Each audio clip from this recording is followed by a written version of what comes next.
And this time mga kailan, ako yung magpapaalam na because the sunlight is getting sunset.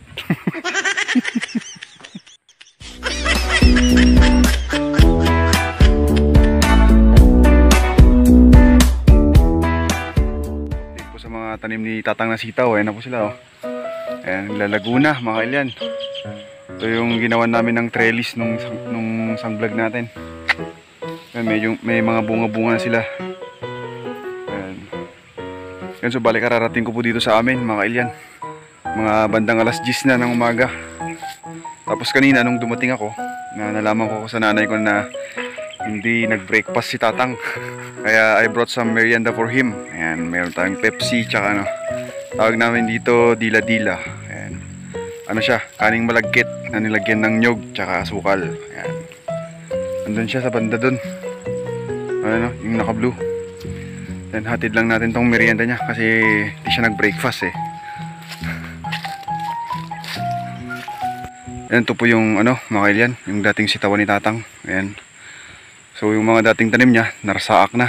Ayan na po sila oh. So naglilinis ulit siya dito para mapagtamnan ulit. Ayan na siya oh. Dinanta ka muna Tang oh. I got some merienda for you. Kano pinambigat?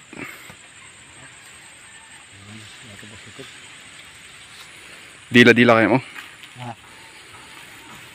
Isak-isak kasi yapat mo. Walang tulabalab ha? Ah. Wala sa tulabalab. Magtatanim daw kami mamaya dyan sa ano. Dyan. Trabaho eh. And merienda ka muna Tang. Tapos na ako. Pag ako damdaman nakitaan dyan, luluto nga ko. Daw yung kalding. Ayan, medyo malapit-lapit na rin po yung anihan mga kailyan oh. Medyo yellowish na yung ano natin, palay natin. Indication na malapit na siyang mahinog. So siguro by second week or third week ng November kakapason kakailyan. Then pagkatapos ng ano ng palay, sandya, ayan yung pakwan. Yung dinadayo dito sa amin. Libreng pakwan mga kailyan. It all you can. Dasukar na yung naglita.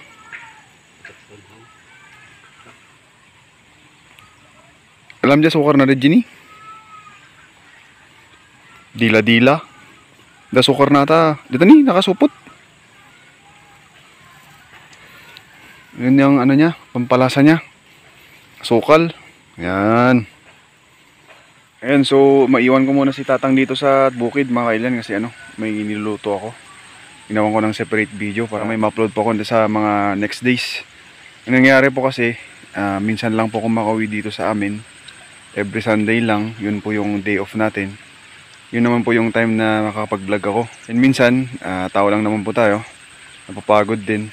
Kahit po Sunday na day off natin, medyo nakakaligtaan po nating mag-vlog kasi nga medyo napapagod din naman po tayo sa trabaho natin ano.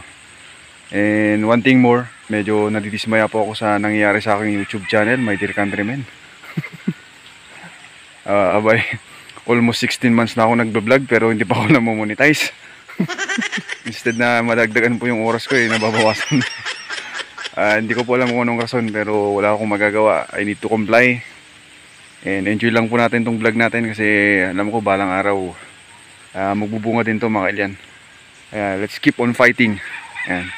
So yan, iwan ko muna si Tatang dito, then magluluto ko.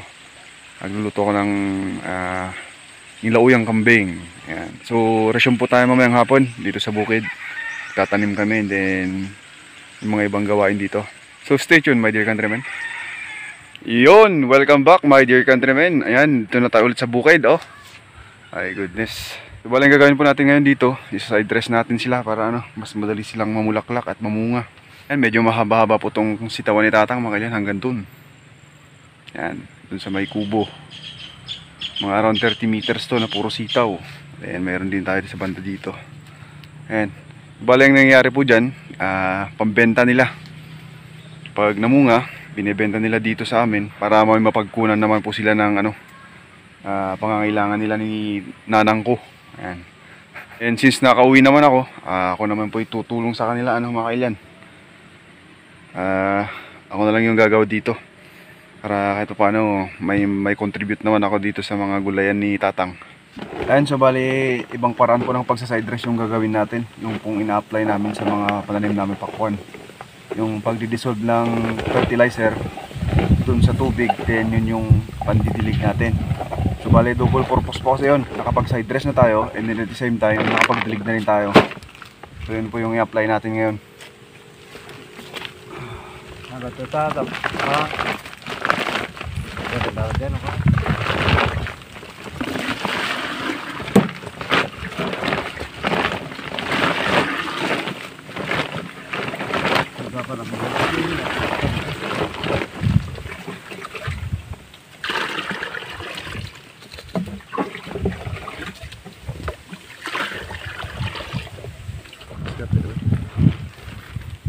Ayan, so bale sa isang balde po ng tubig, isang lata ng maliit na sardinas na fertilizer yung nilalagay namin.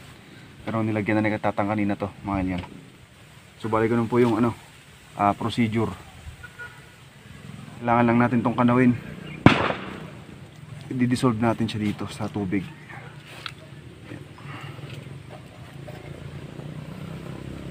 Then ito naman yung sukatan ng pandilig natin. Bale, mas malaking lata ng sardinas to. Every pananim natin na sitaw, isang ganito rin yung ididilig natin. So, let's do this, my dear countrymen.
Dito naman po tayo ngayon sa ibang part ng mga sitawan ni Tatang.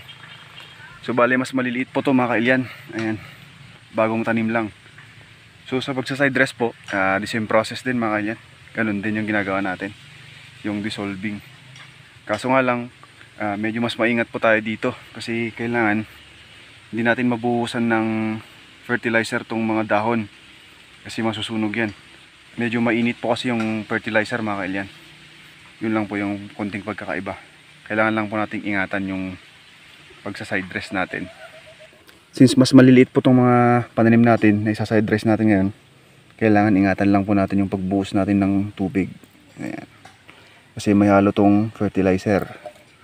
Masusunog mga kailyan kung mabubuhusan natin yung dahon niya. Ayan. sa baba lang, bandang baba lang po yung buhos natin ng ano, fertilizer. Ayan. Dun sa malalaki, mas mabilis po tayo doon kasi nasa bandang taas na yung mga dahon niya. Yan. Ganyan lang po yung pagsa side dress mga kailyan. Simpleng simple lang.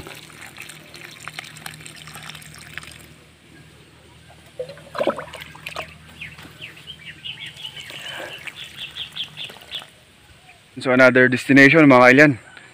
Nandito naman po tayo ngayon dito sa mga dating sitawan ni Tatang. Ayan. And ginagawa niya, tinatamnan niya ulit. Ayan. So bali ganun po yung sistema ng pagtatanim ng tatay mga kailyan.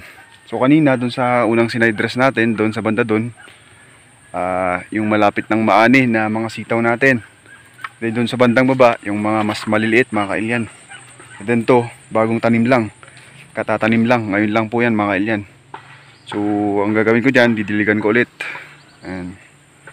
So bali ganito po yung ano, daily routine ni Tatang dito sa bukid mga kailyan. Bali dito na lang po umikot yung kanyang buhay. My father is a very diligent man. And this time mga kailyan, ako yung magpapaalam na because the sunlight is getting sunset. Ayan, medyo palubog na po kasi yung araw mga kailyan. Kailangan na po nating bilisan to. Medyo mabagal po kasi tayo kung isasabay pa natin yung vlog natin kasi wala po tayong cameraman. Ako lang po yung nagsiset up ng aking camera. Talagang medyo magagabihan po tayo dito and marami pa tayong gagawin na ibang bagay mga kailyan. So kailangan ko na pong bilisan tong pagdidilig kasi medyo marami-rami tong didiligan ko. Ayan. Good thing marami pa pong tubig yung talon o yung mga palayan. So dyan lang po kumukuha ng mga tubig mga kailyan. Kaya medyo mapapadali po yung mapapadali po yung pagdidilig natin. So hanggang dito na lang po ulit ang inyong Manong Ilocano. Thanks again for watching and God bless us all my dear countrymen.